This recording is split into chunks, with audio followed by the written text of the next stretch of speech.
Matt Gribble was a homegrown swimming superstar.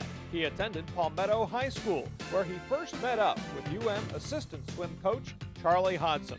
Well, Matt Gribble and I go back about 20 years, back to 1974 when he was 12 years of age. He joined the Hurricane Swim Club, was a member there, and Coach Diaz and I were coaching the team at that time, and Matt was in my first group there. By the time Matt was 16, it was obvious to us that he had great talent. We knew he had talent when he was 12, but at 16 he became dedicated and rarely ever missed a workout from that point on through the rest of his career. As a high school senior, Gribble competed in the U.S. Nationals and qualified for the 1980 Olympic team, though the U.S. boycott prevented him from competing. That same year, along with future Hall of Famer Jesse Vasayo, he enrolled at the University of Miami. Vasayo and Gribble on the team, where we had a world-class butterflyer, and we had a world-class backstroker and individual medley.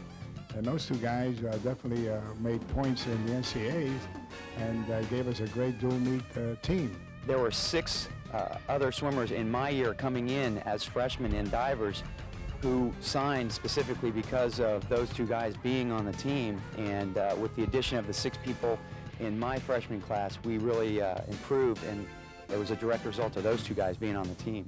Gribble brought a work ethic to the pool each day that influenced the entire Hurricanes team. Matt, to me, symbolizes what a person can do when they reach their ultimate potential.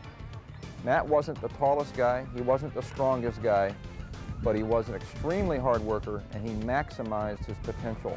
In 1983, Gribble won 3 gold medals at the Pan American Games, while that same year establishing a world record in his signature event, the 100-meter butterfly.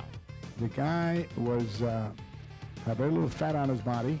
He was trim, and his outlook on competition was strictly very serious. And this is the kind of guy that you can count on to do the most of anything in the water and win a race or compete and be on top. He was just a strong mental individual in competition.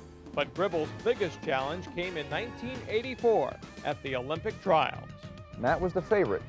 However, he was injured at the time and was under great pain at the Olympic trials. In fact, for the race in the 100 butterfly, his specialty, of which he was the current world record holder at the time, he didn't want to swim because he was in such pain. I bent his arm without hurting him too bad, and I call this his greatest moment because he pulled it out of his pocket and pushed himself through pain, finished second in the race, and still made the Olympic team. In the early 1980s, the team of Vasayo, Luganis, and Gribble made Miami swimming one of the nation's best. Tonight, it's time to welcome Matt Gribble into the University of Miami Sports Hall of Fame.